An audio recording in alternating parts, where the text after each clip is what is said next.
Well, hello and welcome all. Before proceeding, I pay my respects to the Mummerimina people as the traditional and original custodians of the lands on which we meet, and I acknowledge the continuing connection of the Tasmanian Aboriginal people to the skies, the land and the waterways. I pay respect to elders past and present. Before we commence with tonight's council meeting, please let us all pause for a quiet moment of reflection and respect.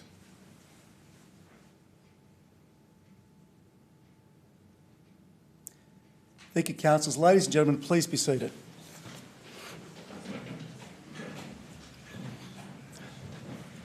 Well, good evening and welcome to the Clarence City Council meeting of Tuesday, the 10th of February 2026. This meeting is being broadcast live on YouTube, and what is said in this meeting is not protected by privilege, and there's a link to the agenda papers on Council's website. Item number 2, apologies. Councillor Darko has a leave of absence and Councillor Bree Hunter is also an apology this evening. Moving on to item 3, declarations of interest of councillors or close associate. Are there any declarations? Right, thank you, colleagues. Now we head into our omnibus items. 4.1 being the confirmation of the minutes, that the minutes of the council meeting held on the 19th of January 2026 have been circulated. Are there any matters arising? All right, moving on to 4.2, Mayor's Communications. The first one, 4.2.1, the Mayor's Diary, which has been circulated. My events from the 20th of January through today, the 10th of February, and also I thank the Deputy Mayor for representing me at that event on the 3rd of February. I'd now like to move on to a letter that I received from the Mayor of Waverley Council. And I'd like to table this letter from Councillor Nemish, thanking me for a letter of condolence that I wrote to him following the Bondi Beach terrorist attack in December. And Mayor Nemish writes, I write to sincerely thank you for your note of condolence. Your words meant a great deal to our community and to me personally in the aftermath of this horrific tragedy. In the days that followed, I saw firsthand the shock and the outpouring of grief felt by so many, not just within Waverley, but across this nation. From thousands who gathered at the makeshift floral tribute at the rear of the Bondi Pavilion, to those who participated in the Bondi Beach paddle out, the surf lifesavers who stood shoulder to shoulder in a moment of solemn reflection on our famed stretch of sand, and mayors from all over New South Wales who came to lay a wreath. Our community has been deeply moved by the outward display of support and solidarity. Through this darkness, what has struck me is incredible acts of heroism, resilience and kindness displayed by so many. I know I speak for my fellow councillors, Council's leadership team, or Waverley staff and our entire community when I say that letters like yours of condolence and support are deeply appreciated. As we begin the long healing process, we will continue to remember and honour the victims and continue to be there for one another. Thank you again for taking the time to write to me. Mayor Will Nemish from Waverley Council. Thank you, CEO. As mentioned at our last council meeting, the City of Clarence hosted a memorial service to mark the National Day of Mourning on Thursday the 22nd of January. I'd like to thank the CEO as well as Ms Coburn and Ms Wicks and their respective teams for bringing together at very short notice what was truly a moving and important memorial event for our community. I'd also like to acknowledge Mr Graham's team as well.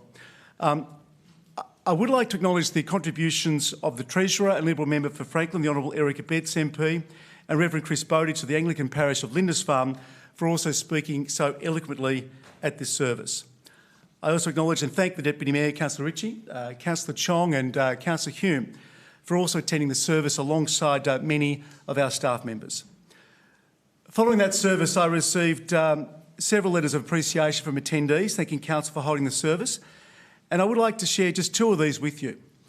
The first one is from Philip and Leanne Good, who write, good afternoon, Mayor Brendan Blomley and CEO Ian Nelson. On behalf of the Southern Tasmania chapter of Never Again Is Now, we'd like to thank and commend Clarence City Council for organising and conducting the National Day of Mourning Community Remembrance Service held this week. The occasion was very appropriate with addresses from the Honourable Erica Betts, Mayor Brendan Blomley, CEO Ian Nelson of Clarence Council, and reflection and prayer by the Reverend Chris Bowditch of Lindisfarne Anglican Church. Public attendance was very good, along with a number of council staff, and the media attended and reported the occasion. Never Again Is Now was especially pleased that members of our Jewish community attended and commended the event. They also contacted other councils, but as they say here, that we were the only one to actually host a memorial service on that day. Ms Vicky Luton actually also wrote as well, saying, I attended the above service yesterday.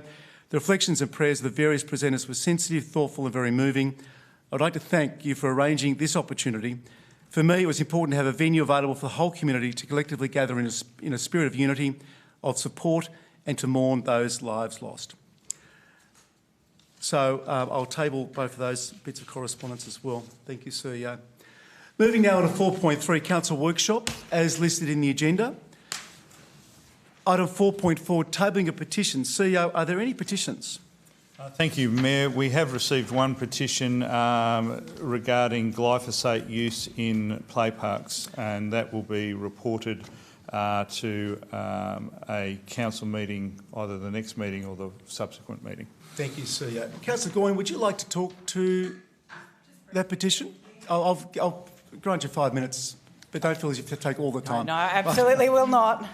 I just wanted to say thank you for working with the CEO on helping me table this petition on behalf of Nina Rosenzweig. There was a total of 519 signatures, I believe, and quite a lot of support from varying areas, but it is nice to see the community getting behind this very important cause, and I look forward to hearing the CEO's report on this matter. Thank you, Councillor Goyne. We move now on to 4.5, reports from outside bodies. The Copping Refuse Disposal Site Joint Authority. Councillor Walker, anything to report there?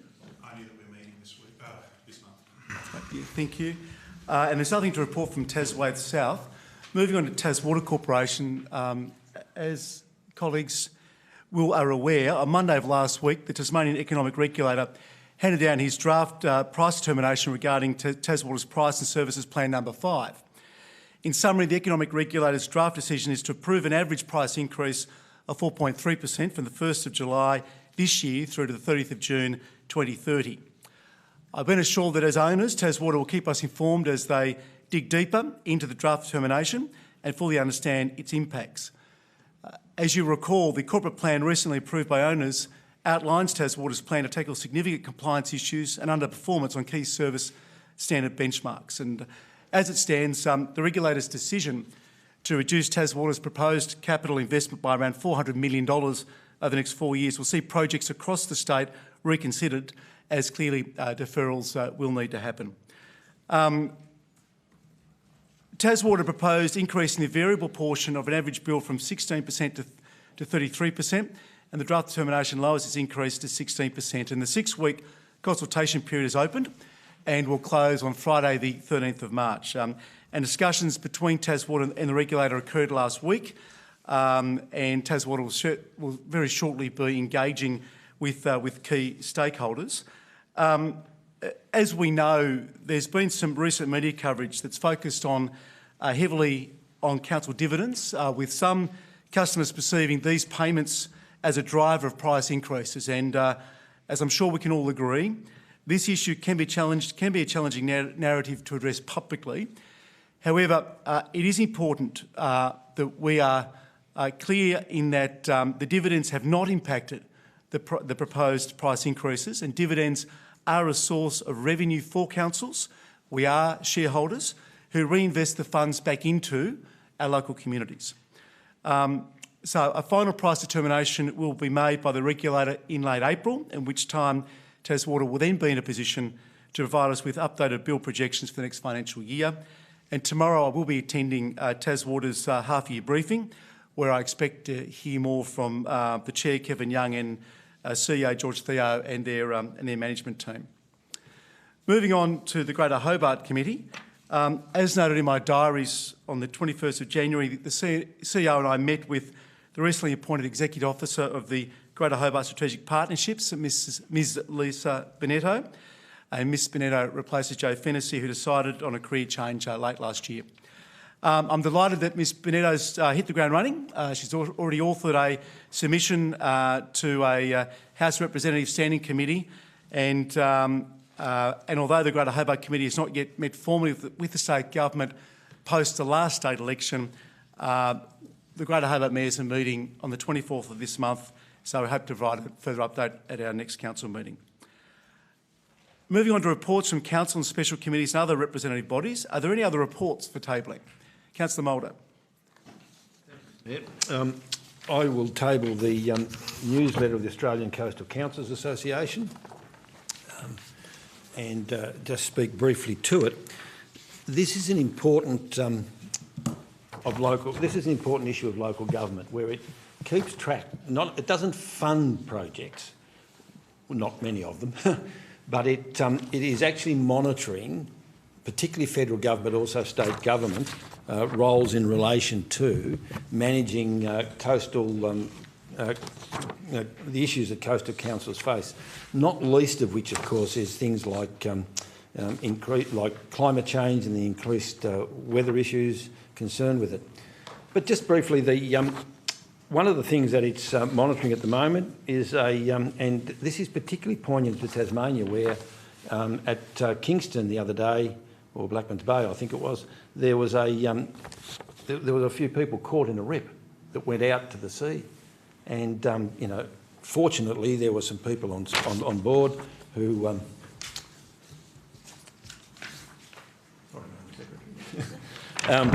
who were able to rescue them. Coastal rips, and we haven't had much of this in Tasmania, are basically being managed by on-site cameras where people can go and take pictures of the surf and their stationary things. And they've got about a 50% success rate in identifying. If you go there, look at the thing, and it'll say, oh yeah, there's a rip, but it's only about 50% correct. They've now developed, the University of New South Wales has developed a AI monitored tool which gives an 80% prediction based on a person holding a mobile phone. What a great little tool that is for people standing on the beach thinking about whether they're going to go and swim in the ocean and whereabouts they should do. But the most significant thing at the moment is, under the federal government's coastal hazard survey, the Australian Coastal Australian Coastal Councils Association is very supportive of an initiative of the federal government to conduct a national survey of Australian coastal hazards to feed into a submission to the Energy and Climate Change Ministerial Council. Now, this is an initiative of the Labor government, of the federal Labor government, and the results of the survey will be advocate for greater support and guidance for councils in responding to coastal risks and hazards. Because the reality is, when it all comes down to it, it's the councils who end up having to do remediation works, the defence works, and all those other sorts of things. And it's a big shift, I think, that's coming. And the big shift is that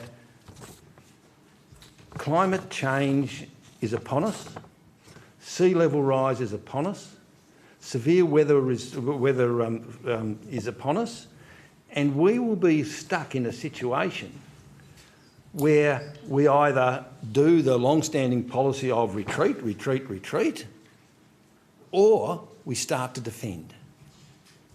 And the defence is basically beyond the capabilities of councils to do. So as we move to this position, and I also note that in the media this week alone, there was the Planning Commission is busy complaining about the direction of the minister, contrary to his advice, to approve some areas at Richardson Road and in Lauderdale as to be within the Strulis, the urban growth boundary, or what's it called now, the MUG or something. And here is an important issue where we either retreat or we start to defend. Are we going to let the whole of Lauderdale drown? I doubt it. And this is some of the important work of the Australian Coastal Councils Association, and why we as a council should be involved. Yet we're the only council that's involved. The rest of the coastal councils in Tasmania aren't involved. And I think it's high time that the message got out there. So there are some other issues about Airbnb and other bits and pieces, but they are all available for the report which I've just tabled. So I commend the work of the Australian Coastal Councils Association, and I think it's got some big impacts upon the way we do our business, especially as we're considering about what we do about housing access in places like Cremorne. Thank you, Councillor Mulder. Are there any other reports for tabling tonight? There being none, moving on to 4.6, the weekly briefing reports. The weekly briefing reports of the 19th and 26th of January and the 2nd of February 2026 have been circulated to councillors. Are there any matters arising? Councillor James. Thank you, Mr Mayor. The weekly briefing report of the 19th of January, the Bellerive Oval Transport Plan and Freestyle Kings. It goes into the detail as we've been accustomed to, and that's very well detailed, but it doesn't appear to point out as to whether or not there is a local community representative on the actual on the BOPT representatives. So I'm just seeking clarification as to whether there is an absence or council, excuse me, or the committee is in the process of appointing a local community representative to the BOPT. Thank you, Councillor James. There was a very active committee member there that we know put up stumps late last year. But Mr Graham, how are we going with the replacement there, please? Mayor, we've advertised for the vacant position and applications close Monday next week. Wonderful. All right. Great. Thank you. Anything else, Councillor James? Yes, the 26th of January and a couple of things. Firstly, the approved budget variations. My question is in relation to the, on page 1 of 1, storage room upgrade at the Richmond club rooms. 20,000 was obviously transferred from the Lindisfarne Activity Centre to those storage room upgrades. And in the preamble it says, amongst other things, that this reallocation was to enable, I'm quoting, unhindered progress to undertake works to the Richmond Oval perimeter planned in the 26-27. So my question is, was this foreseen in the 25-26 budget, or did it just come to light following the reallocation of funds from Lindisfarne Activity Centre to the storage room at Richmond? CEO, please. Or Mr Graham. Thank you. Through Mr Mayor, this was unforeseen at the time of the 25-26 budget. There are various users who have storage in that area, in the building that we intend to demolish. But in order for us to demolish that, we need to create a storage areas for what's being used by the users, and these funds that are create that storage area, so then we can demolish the building. Thank you, Mr Graham. Thank you, Councillor James. Councillor Hume. Thank you, Mayor. Just in the weekly briefing report of 26th of January, I note that one of the applications under appeal, 72 Esplanade, the respondents sought leave to amend the plans. Do we have any indication of what sort of amendments are being contemplated? Thank you. Mr Martin. Through you, Mayor. Thank you, Councillor Hume, for the question. No, we haven't received a set of the final amended plans yet from the second respondent. Thank you, Mr Martin. Councillor Hume. And also in relation to the Freestyle Kings, I note a number of years ago we had some noise complaints from the Nitro Circus, which was, I guess, a similar sort of event. What sort of assurances, I guess, do we have that we won't receive a similar noise issues from this kind of event? CEO. Thank you. I actually inquired on that this morning to see what feedback we'd had from the event. And the advice I received is that over the course of the event and post, we haven't received any complaints about noise. That may well be because it was occurring in an earlier time frame than that earlier event. It wasn't an evening event. So we obviously had a number of parking infringements handed out. It wasn't any different to normal, but no noise complaints. Okay. Councillor Goyne. I'll just speak on that one since I attended it. It certainly wasn't like the Nitro Circus. It was quite quiet.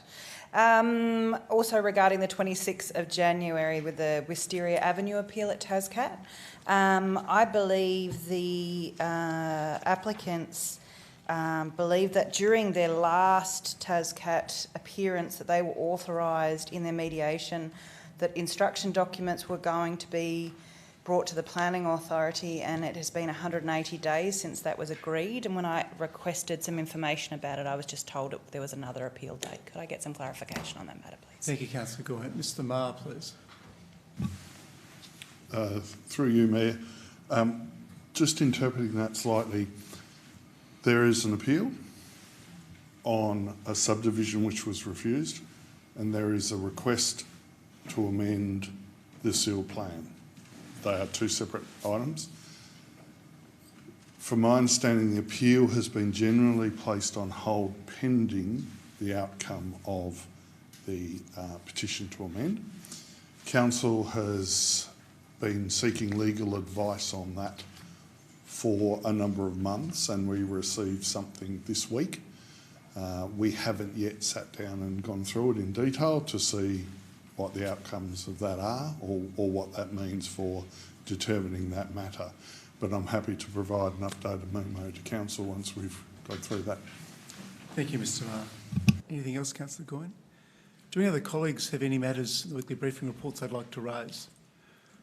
All right, that being the case, I note we're now at the end of our omnibus items. Can I please have a mover of the omnibus items and a seconder? Thank you, Councillor Goyne. Seconded the Deputy Mayor. I'll put the motion. All those in favour? That's unanimous. Thank you, colleagues. Sorry. Sorry, I'll resubmit. Those in favour, please. All right. Those against? So it's abstention then, Councillor Walker. I wasn't here to ratify those minutes. All right, thank you. So that's passed. So moving on now to item number 5, which is public questions on notice. Mr Walker has one listed on the agenda. Thank you, CEO. Thank you, Mayor. Mr Walker actually has two questions. The first question relates to crossing and traffic calming measures in Duntroon Drive, Rugby, and the question is, at the 11th of December 2023 council meeting, I asked about the safety of children crossing a section of Duntroon Drive in Rugby. Council's response was that a traffic island was listed for funding in the 24-25 budget and that Council would undertake a review of the signage around the area. Could Council provide reasons why nothing has happened at the dangerous section of road for our school children? The answer to that question is as follows. The project was listed for design funding in the 24-25 budget. The project was also nominated for construction funding through the Australian Government Black Spot grant program in the same year. However, the grant funding nomination was unsuccessful, and future funding will be required for construction of pedestrian islands in Duntroon Drive and Betonia Street, Rugby. Council will consider future grant funding opportunities for construction through the Tasmanian Government Vulnerable Road User Program or the Australian Government Black Spot Program. The second question from Mr Walker relates to Australia Day events. And the question Mr Walker asked is, what is the reason Council no longer hold an Australia Day event on the Bellreeve Boardwalk?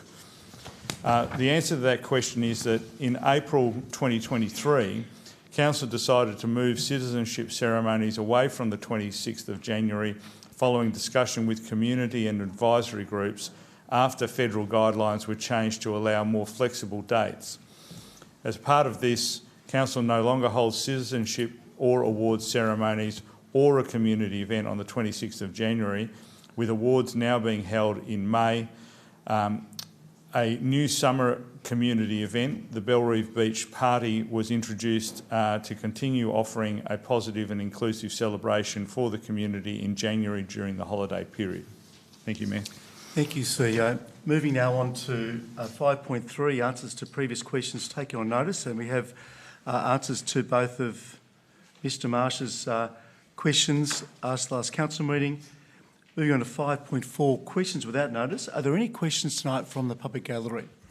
Thank you. Mr Jick, your name and suburb, please. Thomas Jick, Mornington. I like to go for a walk. I like to have water when I'm going for a walk. I go through one of these about once an hour, and so it's very helpful to have water refilling stations along the Bellreef Beach, Howrah Beach area. Does Council have any mapping of other places that one might find water refilling stations such as those, and has any consideration been given to expanding it? I understand probably going to be taking on notice, but... Mr Grant. Through Mr Mayor, I don't believe we have any mapping. We certainly, a number of years ago under the Health and Wellbeing Plan, we're looking at a network of water refilling stations, and I'm sure our budget each year will be looking at expanding the network. Thank you. I think it's something also that TasWater does, but they might be revisiting that line item now in light of the economic regulator's recent draft determination. But can I just remind everyone asking questions tonight that in line with our meeting regulations, questions are to be concise, clear, not be a statement, and have minimal preamble. All right. Mr Figge, you wanted to ask a question? No, Mr Figge, you have the call. Thank you. Name and suburb, thank you. As a gentleman, I always let ladies go first. Mr Figge. Apologise. Mr Figge, just ask your question. Thank you. You have the call, or you can sit down and not ask a question. Well, I'll be positive about the question, Mr Mayor. I understand that local government, in this case Clarence, has the LIDAR levels for Lauderdale post-2019. Can the CEO please confirm that and tell us when it's going to be available to the constituents, us? Thank you, Mr Figge. CEO. Thank you. Thank you for the question. I don't have an answer for that, so I'll take that on notice. Thank you. Thank you. Ms Rees.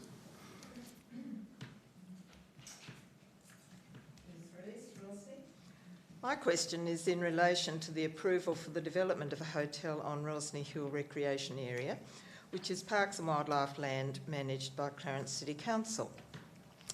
What are the legal restrictions and/or requirements in relation to, one, Clarence Council subleasing parks and wildlife land in general, and for this development in particular, and two, on selling the approval of another developer to another developer? And could you please explain how these issues have been resolved? Thank you. CEO, thank you. Thank you, Mayor. Thank you for the question, Mr Rees. I'll need to take that on notice, and in fact I may need to contact you to get some more details of the question you're asking and some of the background that you're concerned about to make sure I'm clear about that. Thank you. Thank you. Mrs Marsh, do you have a question tonight?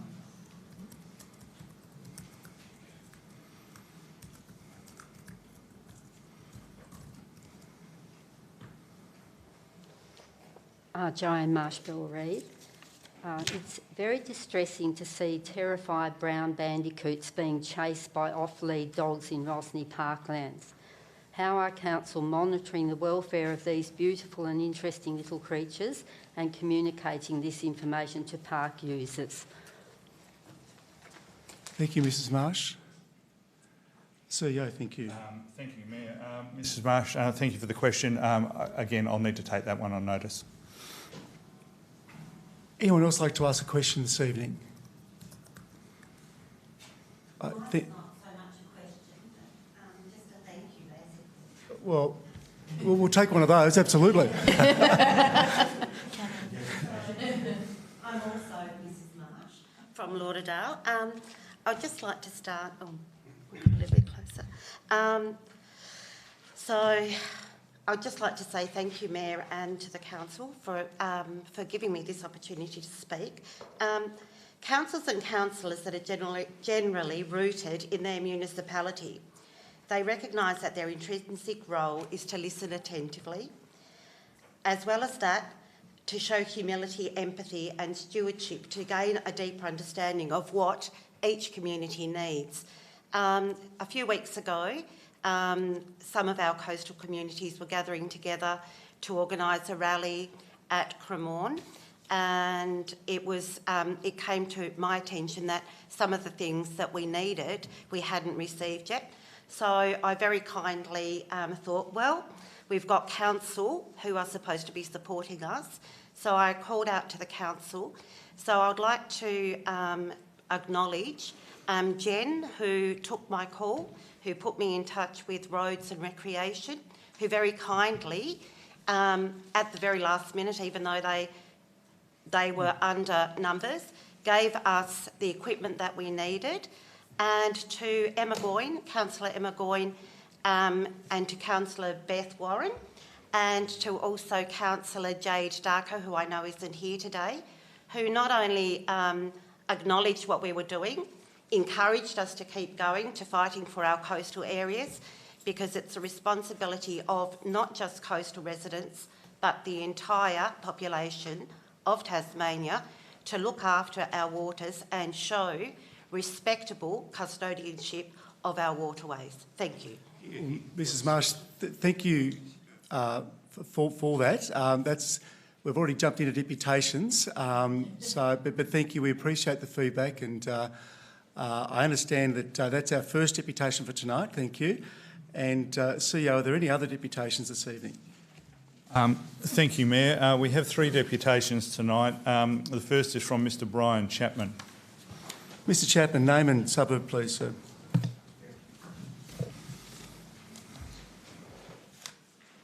My name is Brian Chapman from Bellerive. I am following up on concerns that I and others have raised in relation to the delegation of mayoral duties under Section 27 of the Local Government Act.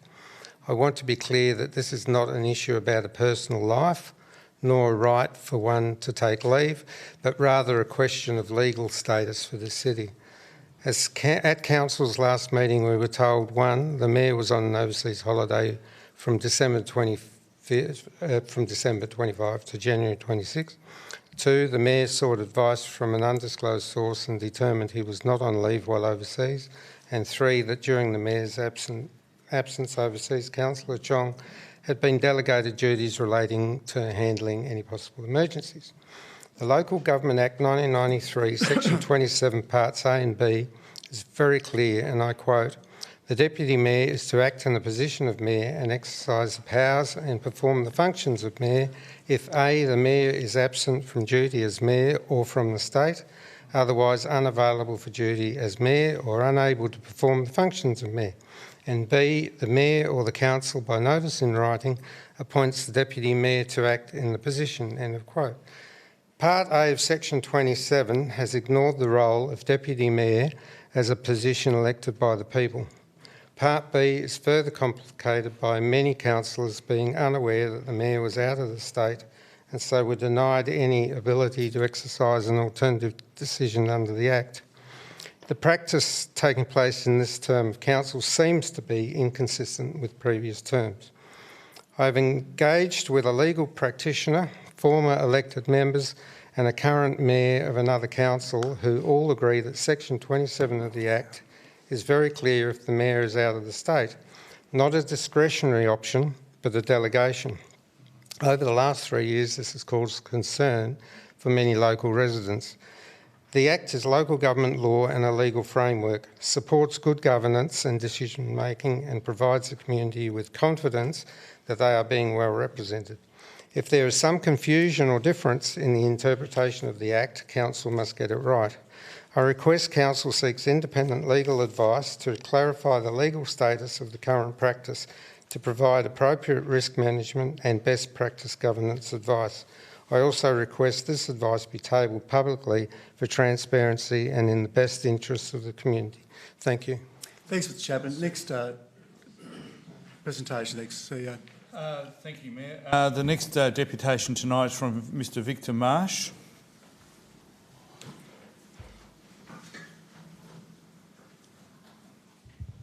Good evening, Mr Marsh. Name and suburb, please. Victor Marsh on the Bluff. About 700 people met at Cremorne Beach on Sunday the 1st of February to share their concerns about salmon farm leases in Frederick Henry Bay. The site of Pettuna's Storm Bay lease sits across the opening of Frederick Henry Bay At this point in time, the lease is not used, but if allowed to proceed with a salmon farm in the future, it will have a devastating effect on the surrounding environment. The area marked sits off Blackjack Bluff, also known as Yellow Bluff. This stretch of water is part of Storm Bay and is approximately 8 kilometres across from the pristine shores and beaches along the South Arm Highway, which include the Clifton Beach Conservation Area, Calvert's Lagoon Conservation Area, Calvert's Beach, Goats Bluff, Hope Beach, and the area of South Arm looking across to Betsy Island and the Iron Pot. Other areas that would be affected include Cremorne, Lauderdale and 7 Mile Beach. These places are also significant residential areas facing a serious loss of amenity due to a number of environmental nuisances. This particular section of waterway is presently a healthy recreational fishery, diving and surfing area. It is on the southern right and humpback whale migration route. It's frequented by killer whales, seals, fairy penguins, shearwaters and other seabirds. It is also home to many fish and other marine species, including sensitive seagrass beds. It is a stunningly beautiful stretch of coastline. These marine communities are vulnerable to effluent pollution, sound and light pollution, and the movement of industrial-sized ships. The people living in the Huon area have reported a number of serious environmental lifestyle nuisances: light spill, noise, visual impact, and effluent pollution.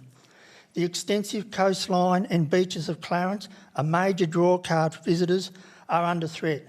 This is a chance for the Clarence City Council to take a leadership role and share stewardship with the community in being informed in protecting our pristine waterways and the extensive shorelines of Clarence from being destroyed. We need to stop companies from setting up more salmon farms. We must start the conversations and work together so that future generations can enjoy what we enjoy today. Thank you, Mr Marsh. CEO, next deputation, please. Thank you, Mayor. Our final deputation tonight is from Mr Thomas Chick. Good evening, Mr Chick. Again, name and suburb, please. My name is Thomas Chick. I live in Mornington, and I come here on my birthday to say something I feel needs to be said plainly, but won't be unless I do it. I was very pleased to learn, reading tonight's agenda, that a response had finally arrived to Council's right to information request in relation to the High Performance Centre decision. 1,240 pages of memoranda, attachments to said memoranda, and other documents, in conjunction with a further 382 pages from a prior RTI request by an MP, lay out the information that was available to the decision makers. All of this is nice to have, certainly, but you only really need the first 50 or so pages to work out what happened. The number crunchers did the maths, and putting it here was going to take too long, requiring the major projects process and yet further consultation, and cost too much because it would be on the side of a hill with a bunch of rocks in it. In the interest of full transparency, I never liked the idea of it. I don't much like the whole football team project, frankly. Every part of it has taken or is going to take too long and or cost too much already. Far be it from me to complain then when one part of it happens faster, cheaper and somewhere else entirely. Instead of extensive cut and fill and retaining walls many metres tall, the Department of State Growth have selected a site with 2 plots of land that are already, conveniently, flat and oval-shaped. The communication was terrible. That it took this long to get the information is appalling, but was the decision flawed? No, I don't think it was, and in my opinion, the only reason any of the last 448 days have been dark days for Clarence is because we've let it hang over ourselves until now. Councillors, if you want to give me a birthday present tonight and in the future, I do not ask you for much. There is no material possession that could make me happier than if you put this behind you and move swiftly along to more important matters. Thank you. Well, Mr Chick, firstly, thank you for your deputation. Secondly, happy birthday. We won't be offended if you want to skip out early for your celebrations, but thank you for joining us as always this evening. All right, moving now on to item number 7. There are no items in the Planning Authority, nor are there 8.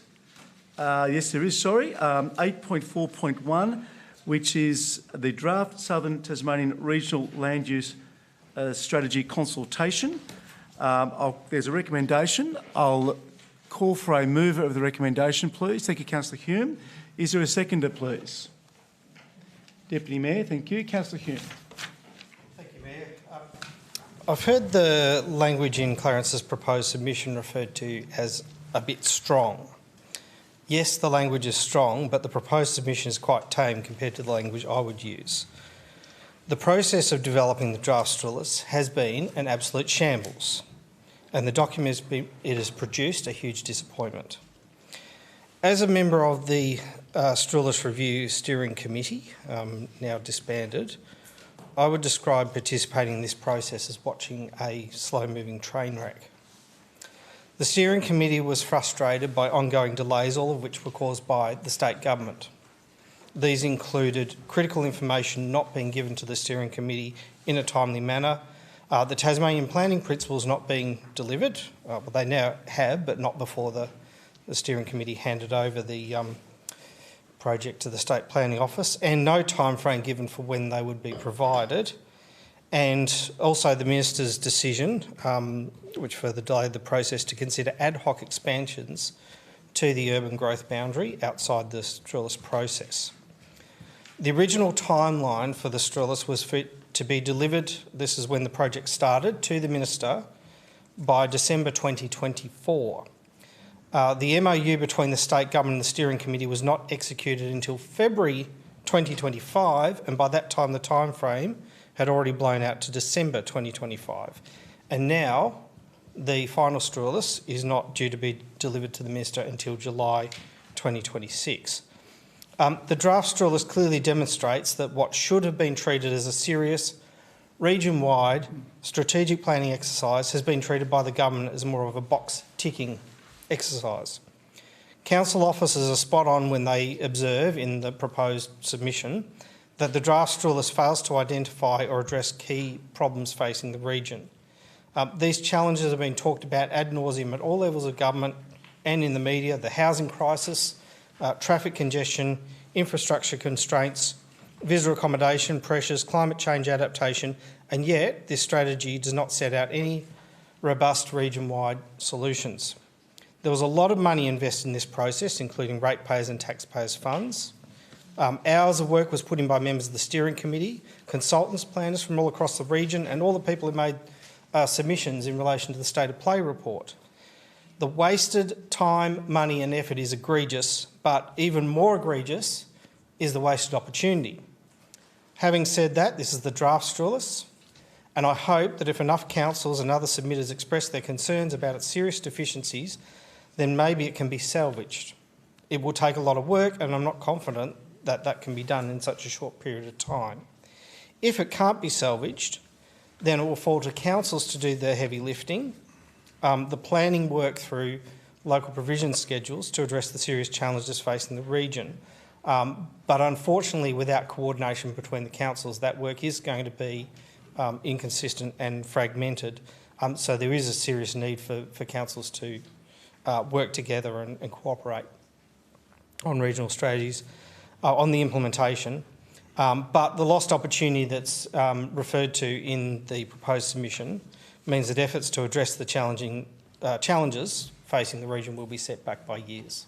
Thank you. Thank you, Councillor Hume. Deputy Mayor, please. Thank you, Mr Mayor. And can I say Councillor Hume has provided an excellent overview of the issues in relation to the draft and also to Council's response to it. And in fact, probably the best summary I've seen you give the whole time I've been on Council. So congratulations. Very well thought out contribution. And I can do no more than to add a thanks to the council staff who have and continue to work very hard in putting forward centre stage the issues that we as council at local government level see as we've heard, the missed opportunities, putting those front and centre. Hopefully they will find their way back if others also make similar contributions to build on the concerns that are raised in the response that council is seeking to put forward.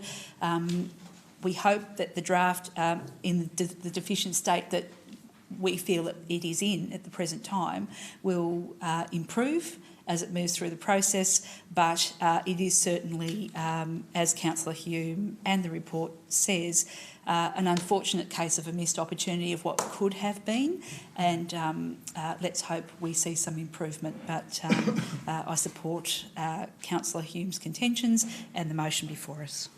Thank you, Deputy Mayor. Any other councillor wishing to make a contribution? Councillor James, thank you.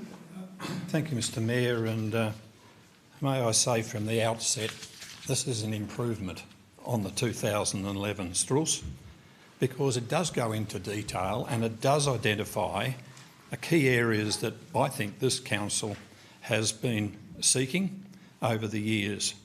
For instance, a maximum of 30% of total new homes across Hobart, Glenorchy, Clarence and Kingborough councils are in greenfield growth areas. This means that Clarence may have more than 30%, as there is a smaller percentage of other council areas identified as greenfield growth areas. In other words, Hobart City, Kingborough, although they have advances into their own particular area under their planning scheme, or the statewide planning scheme, their provisions, and also Glenorchy. So Clarence has been identified as an area in which an increase of development of new homes, etc., has been identified and is part of the 2025 draft Struce. There's also adequate provision of public open spaces provided within 400 metres of all land zoned for residential purposes in greenfield growth areas.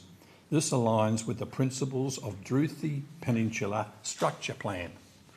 Now, we have spent a lot of money on this and it's been identified, and it's, even though it's in early stages of that structure plan, the Struce has identified that as part of the development into open space in that area. Also, active transport is prioritised within 400 metres of a district centres and service hubs and 800 metres of principal centres. Again, it's looked at the transport side of things and has identified that Rosny Park is as a principal centre where consolidation and density targets aim for 40 plus dwellings per hectare with 800 metres of the activity centre business or commercial area. This aligns with the City Heart project. The City Heart project, where housing is contemplated within the CBD and the Warrane Urban Renewal Plan. I believe this is going in the direction that I have really sought over the years to seek development, not only on Lindisfarne Ridge, but also in other areas where it has been, in my opinion, held up because of the waiting of the adjustment or advertising of Struce. I do not agree with some of the comments that have been addressed within the attachment, which is Clarence's response, and that by the very nature is saying that it's not really going to the extent to which Clarence sought, but at this stage it's only in the stages of endorsing that submission and authorises the Chief Executive Officer to provide it as City's response to the consultation. So there's a lot more work to be done on this, but on the basis of this, I congratulate the working group that actually identified and came forward with this. Okay, there's still more work to be done, but it's the basis on which we can move forward, and I believe that Clarence is in a sitting position, ideal position, to be able to have its growth extended within that 30% of public open space areas that the other councils do not have.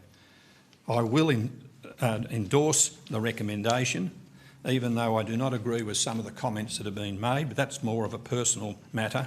It's going forward as part of the consultation process, and I think there will be some extra changes that will be brought into effect once this goes and this becomes a final statement. Thank you, Councillor James. Councillor Moulder, please. Here we go again. For years since the Strulis first came out, every attempt to change it, every attempt to include some new land has been rebuffed saying, oh, it's under review. Put your submissions to the review. Except when the minister decides he wants something. Except when the minister's been lobbied. And we've seen in the press this week a release of some information where, contrary to Planning Commission advice, the minister's gone and opened up land, within Clarence indeed. But the fundamental problem with the urban growth boundary is that it constrains growth, suggesting that Hobart remains the employment, commercial, social, cultural centre of southern Tasmania. Everything, this hub and spoke model, everything has to come into Hobart. If you want a job, if you want to work, you know, most of us have to go into Hobart. Yet Hobart is a geographically constrained city. It's banded by the river and the Canunny Range. It can't keep growing. The traffic on the southern outlet, the traffic on the Brooker Avenue and the traffic over the bridge, we just keep pouring more water into a funnel with a very restricted outlet. If you want to go from Hobart, from Clarence or Sorell to Kingston, if you want to go from Glenorchy to Kingston, you have to go through Davey Street. Even if you don't want to go into the centre of the city, we're pouring all this traffic into the centre of the city. Yet we continue to use this hub and spoke model. We have a new Bridgewater Bridge. A new bridge proposal, or even a tunnel proposal. And it's great, you know, media stuff, but you're still pouring more water into this funnel with a restricted outlet. Aren't we better off modelling ourselves on cities like Canberra, which actually have a regional satellite cities where employment and commerce and stuff like that goes on, and we just leave the centre of the city to the heart of government? So, and then you have the capacity to do this stuff. Now, all this high density stuff in the urban growth boundary is predicated upon the national approach to building more houses on transport corridors to access services. Every other state uses the word off-road transport corridors. Guess what?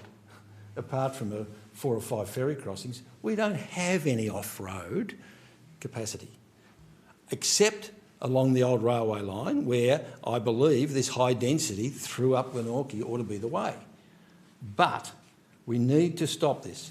The other thing with Strulis, it's created land banking. Yes, Councillor James, you are right. 30% of the potential land in the next 10 years is available in Clarence. But we've got developers that are sitting on land within the urban growth boundary and not developing it. They're not developing it because they don't need to, because the value keeps escalating as we move into this artificial urban growth boundary. So now we have a look at it. But of course the urban growth boundary no longer exists. The UGBA has become the MUB. The urban growth boundary has become the municipal boundary, urban boundary. We need to stop this. Clarence is not a city in the sense of it being an urban high-density city. Clarence is a string of villages, each with its own commercial centre, each with its own heart, and we have a city heart in here which just happens to be the largest commercial centre and the government centre. This Strulis stuff, to me, is just, you know, it's better summed up by the Planning Commission that said that the risk of extending the urban growth boundary into Richardson's Road and into Manatta Street in Lauderdale, they're actually on the record as saying, oh no, this will create an oversupply of housing. Sorry, an oversupply of housing? Is that a problem? Thank you, Councillor Mulder. Anyone else wish to make a contribution to this item? Councillor Walker, thank you. Thank you, Mayor. Now, at the beginning, we heard this item described, or the concept around described as perhaps the biggest train wreck of the term. Talk about train wrecks. The other things, if you want to talk about big things, is Titanics and icebergs, and it doesn't rate with that. I mean, you take the high performance issue. We had the iceberg, the geological iceberg of the site. Driving the Titanic, we had plenty of time to shift the wheel to a safe harbour, be it Blunston Arena or Gilston Bay, but no. What did we do? Kept the wheel straight ahead, and when asked what to do, Captain, we fed more coal into the engines. In relation to this item, there is a way to approach these things. And there's the Eric Cartman approach, then there's the problem-solving approach. There is a lot of constructive, useful information in what's being put forward in Council's response, but again, it's not tonally right, and it's not hitting the mark. We should be trying to approach this as just, here are the issues, let us give you some ways forward. And there are some ways forward in the solution, but there are other things that don't fit that bill. Accepted. So what's this going to achieve? Do you think this is going to have an impact? Because, as I said, a problem-solving approach will get an impact. Or is this going to turn up in a pile and just look like a Hans Blix letter in Team America, very sternly worded? I won't be supporting it. Thank you, Councillor Walker. Anyone else wish to talk to this item? All right, before I call on Councillor Hume, I'll enter the debate as a councillor, not as your mayor, and I'd just like to place on the record my appreciation to Councillor Hume, because when I called him, 2 years ago now, I think, to be a representative on that Strillis Review Steering Committee, he jumped at the opportunity, and I know from other members there that they have highly valued your contribution, Councillor Hume. So, you have a sensible, pragmatic approach to planning, great relationships across the board with both developers and affected members of our community, but a detailed knowledge of the planning scheme. And I appreciate all the many hours that you put into representing our interests on that steering committee, and for that I'd just like to say thank you to you. I know sometimes it wasn't plain sailing, but... On point of order, Mr Chairman, you are not addressing the item that's currently before the chair, and that's Strauss. Thank you, Councillor James. So, as a member of the Strauss Review Committee, I'd like to sincerely thank you, Councillor Hume, for your contribution. Thank you. Now, before I call on you, if people abuse points of order in this chamber, there will be sanctions. Okay? I'll be writing to you about this tomorrow, Councillor James. Councillor Hume, your right of reply, please. Thank you, Mayor. I'll address the contributions of colleagues, and I thank everyone who's spoken for their contributions. Deputy Mayor, Councillor James, Councillor Mulder and Councillor Walker.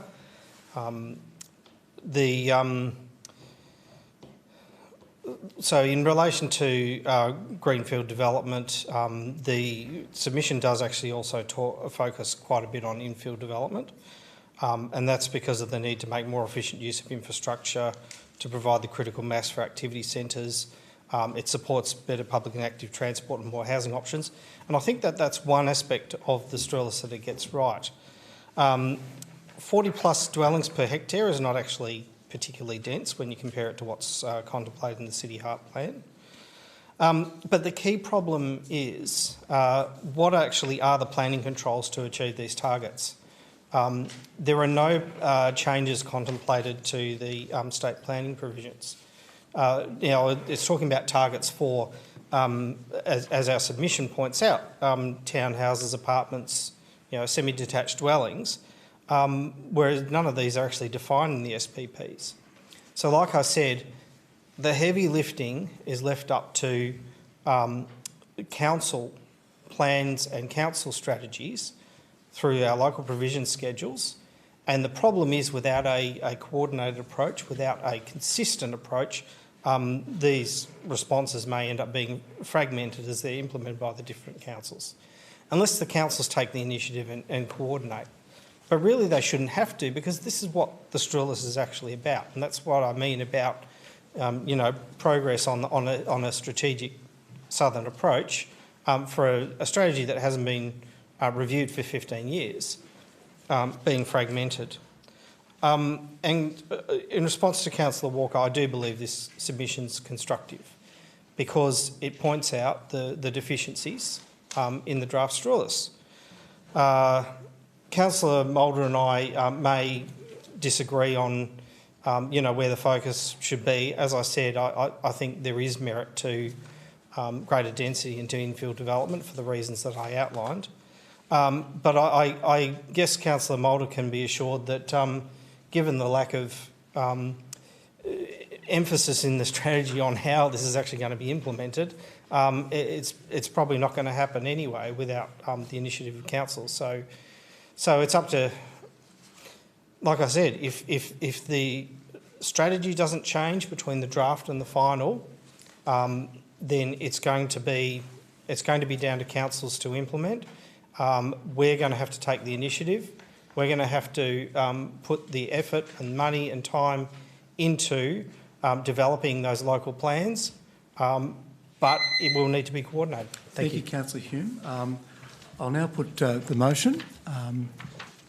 All those in favour? Those against? So carried. Thank you. Moving now on to item 9. Great, excellent, thank you. Moving on to item 9, which is motions on notices. A notice of motion seeing the name of Councillor Goyne. Councillor Goyne, is there a seconder for your motion? Thank you, Councillor Walker. Councillor Goyne, thank you. The floor is yours. Thank you, colleagues. I'd like you to imagine walking down a familiar path and suddenly a life-sized object appears that wasn't there yesterday. It's shiny, it's flappy, it's moving fast, it's blocking your vision. Now imagine your brain is hardwired to believe that if you hesitate for even half a second, you will die.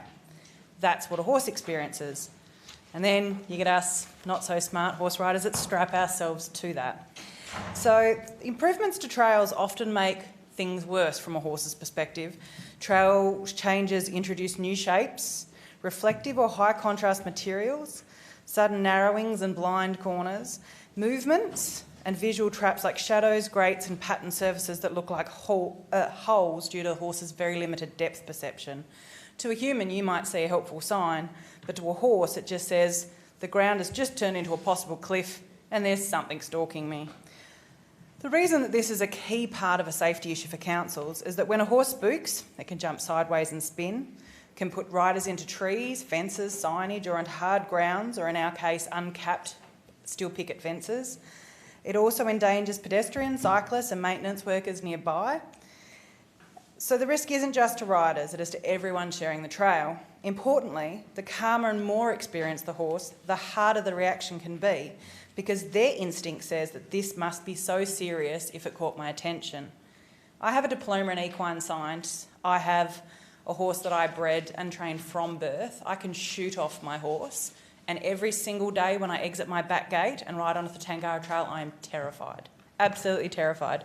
And when I meet non-horsey people, they often comment about how snobby horse riders are.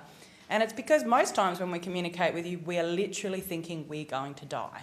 So it's really hard to be polite and happy and pleasant when something is possibly about to kill you, simply because they think hiding in the bushes is a really good idea, because they're not educated, or because they don't have the awareness because they're wearing their earbuds, or they're riding along a newly lovely surface trail so the horse can no longer hear them approach. My horse is 650 kilos, he's black. I have had that many cyclists nearly ride into me and say, I didn't see you. Imagine how big my horse is. So horses don't process danger like people do. They react first and they think later. A horse's brain is wired like a smoke alarm, not a security guard. So when anything looks unfamiliar, moves suddenly, reflects light, makes noise or appears out of place, the horse's nervous system assumes predator and fires a full-body escape response before the horse has time to understand what it really is. This reaction is not a choice, it's not a training related, and it's not something that riders can just control. So that brings me to the fact that I did a brief audit out my gate with 3 of the trails nearby to my home, and every single entrance presented a recent significant hazard to horse riders. So we already as a council employ someone to audit these trails for bicycles, so extending that role to educate these people to ensure that horses are also included is crucial for our safety. The more we multi-purpose our trails that were originally designed for horse trails, the more we really need to take into consideration that the traditional users are actually getting moved out. Fences mean that I can't move away from you. Gateways mean that I can't navigate if you're coming through. And then, of course, as it says in the motion, you know, hearing devices and things actually make it really, really hard. Earbuds are probably the biggest hazard I face on a day-to-day basis. So my motion just simply asks that we recognise the concerns of the community, and I hope that you all received a flood of emails from my fellow equestrian community members, because it's not just a me thing, and also commit to including us in the upcoming Tracks and Trails review. Whilst we do include some members, I think that we really need to go above and beyond, because the concerns are getting quite serious and the trail maintenance is becoming quite significant, and the impacts are coming, that they're continuing to increase, not decrease. And also I would like us to review the areas within Clarence prohibited for horse riding for their current relevance, as well as undertaking an audit in relation to the signage for horses, the areas that horses are currently prohibited. There are a lot of signs, sometimes we don't know why they're there, when they were put there, and the reasons behind it. So it would be nice to actually know the reasons, whether they're currently a safety issue, and to understand where we can ensure that horses can still have access, because currently there are really 2 safe spaces and they are getting encroached on by disc golfs and golf clubs and bike trails. So this is a really, Thank you, I said colleague support. Thank you. Councillor Walker. Thank you, Mayor. Look, it's a pretty modest, reasonable request, and I think the origins of the Tangara Trail should weigh on people when they're weighing up a decision here, and the importance of just involving this membership as part of the process when working through reviews of tracks and trails. So I don't see a big budget cost to this. I see potential safety issues elevated if we don't get proactive in this space. So yeah, I would encourage colleagues to support the motion. Thank you, Councillor Walker. Any other colleagues wishing to make a contribution? Councillor Hume, thank you. Thank you, Mayor. Look, I agree with Councillor Walker that this is fairly benign in terms of its budgetary impact. Reading the CEO's comments, it sounds to me like it's something that the Tracks and Trails review will do anyway, and is going to give a mind to. Having said that, I thank Councillor Goyne for highlighting the issue and bringing it to Council's attention, and certainly highlights it for the review. Assuming that this will be done as a part of the review, which I think was the most practical approach. But I'd also like to thank the horse riders who've written to me in support of this motion, and I'm happy to support it simply because it is fairly straightforward and highlights the issue. Thank you, Councillor Hume. Councillor Mulder, please. Thanks, Mayor. I won't be supporting this motion, and I won't be supporting this motion because it's already supported. We have a Tracks and Trails Committee. We have a member of the Tangara, an associate of the Tangara Trails member, who is on the Tracks and Trails Committee. And as the CEO's report points out, the strategy review, which is happening now, will involve consultation with all track users. It's already happening. It's already part of the thing. What I got from Councillor Goyne's approach is that maybe we should restrict the thing to just horses. And an interesting bite, but that's the only way you're going to deal with the concerns of being confronted by something you didn't expect, whether it's on a lead or not on a lead. From what I hear, and I'm no expert in horses, that's for sure, but if that's the way they are, then the last thing we need to do is be putting other animals there if we've created a trail for horses. So if the idea is to create the Tangara Trail solely for horses, yeah, that's a great thing. But then we get to point C, we're now looking at finding other areas that are currently prohibited for horse riding to see if we can put our horses on there. So what, are we going to throw the dogs off? So really, I don't see that this is an issue. As always, I mean, you know, every time I jump in my car, every time I cross a pedestrian crossing, every time I cross with some lights, every time I walk up the highway, there's a risk that someone who isn't paying attention is going to run over me. So yes, every time I step outside my front door, I have fear for my life. Not quite to the point where I'm now going to crawl under the bed and hide under the bed and not leave the house. It's a question of risk management. There may be a case for the Tangara trails to be restricted to horses.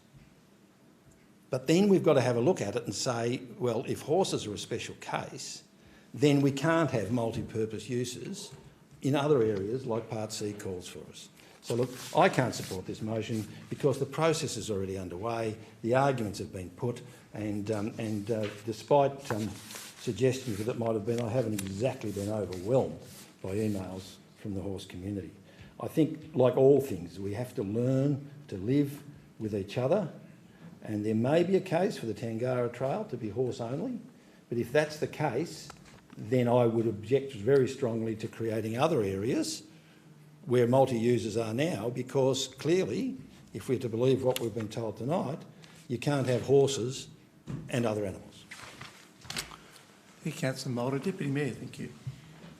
Thank you, Mr Mayor. I rise to support the motion standing in the name of Councillor Goyne, and I congratulate her on the work that she has and continues to undertake representing the equestrian community in Clarence and, of course, people who come to Clarence from further afield. As many colleagues would be aware, and also likely receive representations from members of the community ahead of tonight's meeting, there are a number of concerns being raised from people in the equestrian community, and I thank those people who took the time to reach out and provide a whole range of perspectives in relation to tonight's meeting and for Council's consideration. And these concerns included, but of course were not exhaustive, of issues arising from mixing equestrian riding with other recreational users on shared trails. That seems to be at the heart of the issues, and they can be people like bikers, joggers, dog walkers and so on.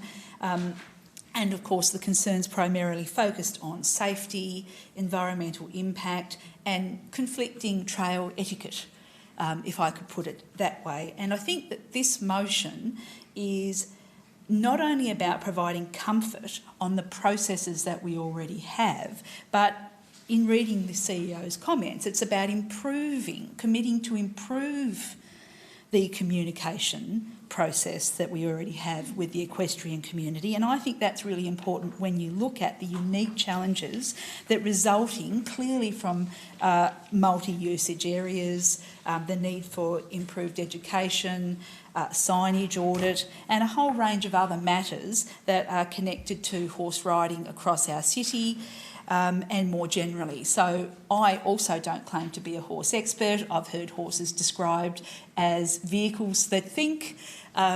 So I will look forward to seeing what people who are far better qualified than I have to say as our committee does its work. But I think this motion sends exactly the right sort of message we should be sending to those people who've raised their concerns validly and appropriately, and I'm pleased to support the motion. Thank you, Deputy Mayor. Anyone else wishing to speak to this motion? Councillor James, thank you. Thank you. today we had a meeting of the Tracks and Trails Committee, and we had a number of members there, and I floated a little bit of this information in relation to the committee, and just left it at that. We normally have a representative from the Tangara Trail, but she was unavailable today. And may I say that she's very, very interested and very dedicated to the cause on behalf of the equestrian people, and in particular the Tangara Trail. This motion, recognises the concern of the equestrian community and the very nature of the Tracks and Trails review, and I'll come to that in a moment, is going to identify that group as part of the community engagement that will occur in April to May of this year as part of phase 1 of the Tracks and Trails strategy review. Part B commits the equestrian community in consultations related to the upcoming. Again, that is part of the process of the Tracks and Trail phase 1 of the community engagement. So they will be approached, as will the Tangara representative on behalf of her equestrian people, to put in submissions and in relation to the up-and-coming Tracks and Trails strategy review. May I say that I rode horses when the Sandford Equestrian Centre was operating back in the 80s. I used and rode a horse along the South Arm Highway on that part of the Tangara Trail, and also I had the liberty at the time to ride horses on the Mortimer Bay Beach. Now that is off bounds, that's a prohibited area to horses, our horse riders. Along that beach, it's part of the coastal area, and that's prohibited to horses, and I cannot see that necessarily changing. The other... Certainly, excuse me. That is false information, that is not correct. All right. Point of order on that. Point of clarification, all right. Point of clarification. Point taken. Thank you. We won't discuss it. Thank you, Councillor Mulder. Councillor Jones, please continue and keep your contribution to the facts, please. And the coastal area that is currently prohibited was confirmed at the Tracks and Trails meeting today. The other point about the Tangara Trails, it is open currently to horse riders, bicycle and pedestrians. And that is currently what is signposted on the Tangara Trails, perhaps not on all of them, but on most of them.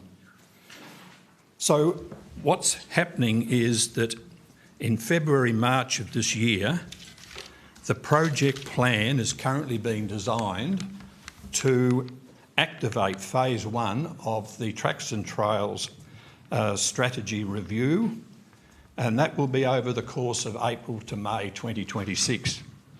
And that will involve community engagement across all sectors, horse riders, bicycle riders who use these trails and for whatever means of recreation purposes that are required.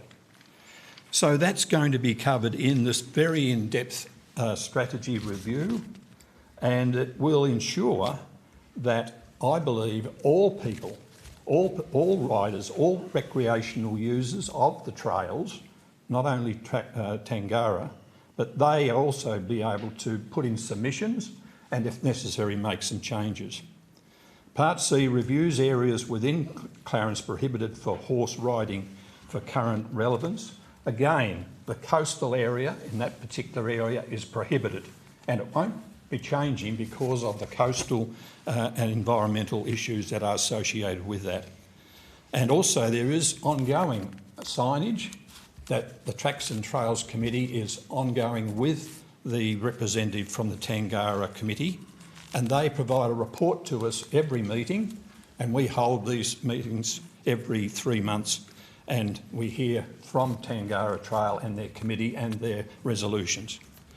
I believe that the Tracks and Trails engagement that will occur with the community in April, May this year will provide a scope and also provide opportunity for people to supply the information. Thank you, Councillor James. Anyone else wishing to make a contribution? Councillor Chong, thank you. Thank you, Mr Mayor. Just very briefly, when I first looked at this, I must admit, I thought there's a strategy review coming up. Do we need this? But having read a lot of the representations that we've had and listening to Councillor Goyne, there is absolutely no reason not to emphasise the fact that the equestrian community is heavy users of the Tangara Trail. All it does is ensure that they are given a really good hearing in how that trail is going to be used in the future.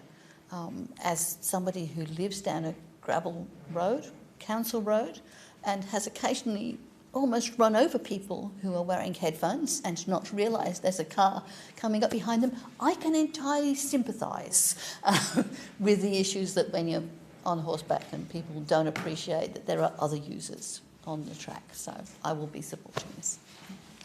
Thank you, Councillor Chong.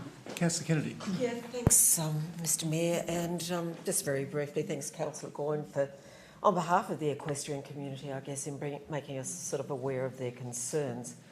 And as someone like Councillor James, I also was, I don't know whether I class myself as an equestrian, but someone that rode horses for a big part of my life, but it's way too expensive for me to actually even consider these days. So, kind of bothered me a little bit, but in the whole essence of what it's about, I think getting back to the CEO's comments, as in the aim is to strike an appropriate balance between users for the greatest benefit to all. That is always one of our biggest challenges on council, so I will be supporting it, but thank you. Thank you, Councillor Kennedy. Right of reply, Councillor Goyne. Am I allowed to ask questions in my right of reply? No. Okay, no, all right. No, I may do a few of those. Thank you. I will preface by saying that I am actually on the Tangara Trail Riders Committee, and this motion has their full support.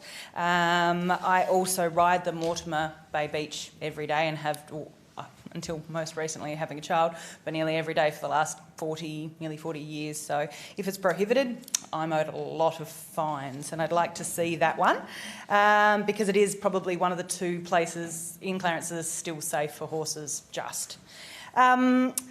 I understand the concerns that this is already being done, but if it's being done, it's not being done well enough because the concerns are actually rising. The fears are rising. There are further injuries arising. There are further limitations of trails arising. Every time I go out, something has changed and become more dangerous.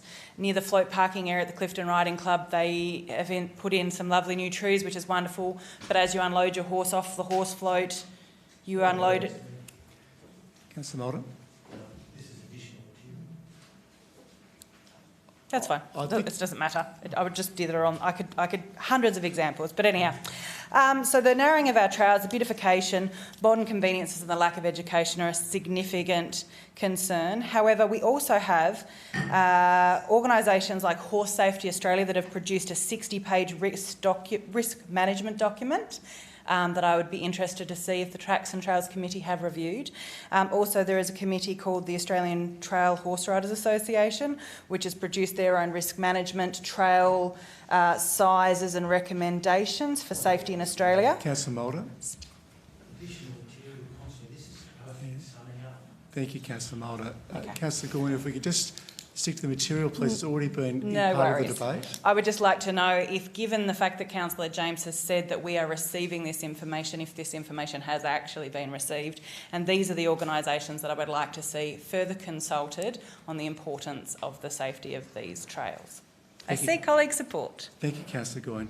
I'll put the motion standing in the name of Councillor Goyne. All those in favour? Thank you. Those against? So carried. Thank you very much. Moving now on to item 10, which is councillors' questions time. There are 10.1, there are no questions on notice, so there's no need for 10.2. 10.3, which is answers to questions without notice previous council meeting, as listed in the agenda. Good evening, gentlemen. Questions 10.4, moving on to questions without notice. Are there any questions from the floor this evening, starting with the Deputy Mayor? Yes, please, just one. Thank you. A quick one around the maintenance of the Rosny Lookout. I've had a number of constituents contact me about the need to trim the height of the trees at the lookout, that they're fearing it's no longer a lookout if you can't see over the trees. So I'm just wondering when was it last trimmed, or when is it due to be trimmed in the future? Thank you. Mr Graham, thank you. Through you, Mr Mayor, I remember a letter going out recently that we have trimmed the trees we feel adequately. I'll provide a copy of that letter to councillors. Thank you, Mr Graham. Just the one, Deputy Mayor. Yes, thank you. Councillor Mulder. My question relates to an incident, and forgive the prologue. I was travelling along Kangaroo Bay Drive just before Christmas and actually witnessed a very large snow gum in a gust of wind fall over and land fair over the top of a play park area with a water feature in there, and that as I stopped to look at this, I was approached by a man who had been in that spot 90 seconds before the tree fell on that playground right outside the Kangaroo Bay toilets, the jewel in the crown of the play park areas in the city. Council, when I reported the thing to the CEO, I was advised that an examination had showed that the work in creating the little play area around that had actually interfered with the roots of the tree, and that was a cause of the tree falling over. My question relates, if this can happen and nearly kill a man and his child who are playing in a council play park area, isn't it about high time? What are we doing about finding all the other places where these large gum trees are in nature strips and in roadworks area where they're digging up footpaths where we have conducted work which may have the same effect on the trees? Forgive me for the lengthy question, but I think you understand. I think a bit of context there was necessary. Thank you. Mr Graham. I'll take that one on notice. Thank you, Mr Mayor. Thank you. All right, Councillor Mulder, a second question? Councillor Hume, I'll move forward. Councillor Hume. Thank you, Mayor. First of all, during the item earlier in this meeting on reports on outside bodies, you made reference to the Economic Regulator's draft decision on sewage and water prices. When the regulator makes its final decision, do the owners' representatives have any input into the determination of the dividends, and will this matter be workshopped before Clarence puts our position? The short answer is, as owners, we do have a degree of influence, but clearly there is a board of directors. We have, and I sit on an advisory group that's associated with TasWater. Clearly there's a lot of work to be done yet, so the short answer is TasWater will have to engage, and they will engage with all key stakeholders, and key amongst those stakeholders, of course, are the owners. So the shareholders, so that definitely will happen. So clearly, and it was unlikely too that when TasWater went in for this ask, the very experienced chair, Kevin Young, made the comment that he's never, ever in all his years seen sort of the utility get exactly what they asked for from the Economic Regulator. So there's an ask here backed up by, as I said before, our annual plan. But now that they're down here, we've got an opportunity to feed in to say, well, hang on a moment, we need this for these reasons. But clearly we have to cut our cloth according to what's available. But that will be a negotiated outcome between those key parties, between the Board of Directors and the owners. Absolutely. And let's not forget too, the state government's a 10% shareholder as well. So they're looking for every GBE to start performing and delivering a dividend to them as well. So a lot of work. Thank you. I think it'd be good to have a discussion about it among council. Sorry. To answer that, absolutely, we will definitely workshop this once we know where things are at. Absolutely, we'll have the CEO, Ms Murrell, provide an overview to us. Yes. Pleased to hear it. Second question, Mayor. In regards to the concerns that we've just resolved at this meeting to submit about the draft Strellis, if these concerns are not addressed in the final strategy, what can councils, including Clarence, do to ensure that the implementation of the Strellis is consistent and coordinated across the region? It's a very good question. Mr Marr. Through you, Mayor. Thank you, Councillor Hume, for the question. A little and a lot, and none at all. So to answer that is, we're obviously still engaged in a number of working groups with strategic planners, etc., across the region. So we are constantly in touch with our colleagues, looking to coordinate planning as much as possible. However, there are no hearings for the adoption of Strellis. Whether they choose to do a second round of consultation, I've no idea. I imagine it depends on the feedback. If it gets adopted and declared in whatever format, Council is bound to consider it in a number of its decision-making aspects, particularly around when we're looking at supporting or not supporting rezonings, in that we must be consistent with the regional land use strategies. So in that case, even if we disagree with Strellis, we are bound to recognise it. However, it is not so prescriptive that the work that you alluded to that we have to do at a local level, that I don't think we can, I think our strategies can take cues off it. Some of those issues, though, are beyond our ability to manage, such as counting particular land type or land development types in regions other than our council. So that's where we'll certainly be working with our colleagues in other councils. Thank you, Mr Marr. Councillor James. Thank you. My first question is an update in relation to the works on the corner of Beach and Malana Road, Lindisfarne. Those funds have been approved by council, and I'm just wanting to know when works will commence. Please. Thank you. Mr Graham. Mr Mayor, I'll provide an update to council, but my understanding the last thing we're doing was a brief going out to consultants for the design of the work, so we're not near construction at this stage. But I'll get confirmation from officers and inform council. Thank you, Mr Graham.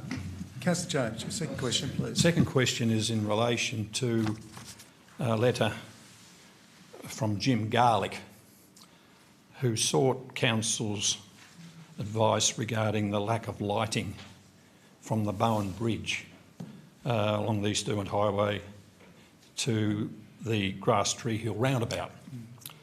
And I think in your response to Mr Carwick, you told him to contact DSG and they're the appropriate authority. In the past, we have actually done this sort of work. We have actually initiated a letter to an agency.